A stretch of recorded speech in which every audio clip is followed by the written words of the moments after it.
আদালতে তীব্র ধাক্কাধাক্কি ও হুড়োহুড়ির মধ্যে জুতো ফেলেই হাজতখানায় গেলেন সাবেক এমপি ও কণ্ঠশিল্পী মমতাজ বেগম। মঙ্গলবার দুপুর 2:17 মমতাজকে আদালতে আনা হয়। এ সময় তাকে সিএমএম আদালতের হাজতখানায় রাখা হয়।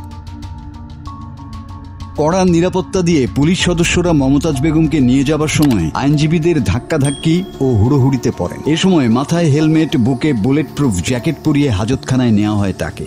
মমতাজ পুরোটা সময় জুড়েই মাথা নিচু করে হাঁটছিলেন। তবে ভিড়ের কারণে এক প্রকার দৌড় দিয়ে যাবার সময় নিজের পায়ের জুতা খুলে যায় মমতাজের। হাজতখানায় নিয়ে যাবার পর গেটের সামনে তার জুতা জোড়া পড়ে থাকতে দেখা যায়। পড়ে থাকা জুতা জোড়ার সঙ্গে মমতাজ বেগমের গ্রেপ্তারের পরে ডিবি অফিসে তোলা ছবিতে পায়ে থাকা জুতার সঙ্গে মিল পাওয়া যায়।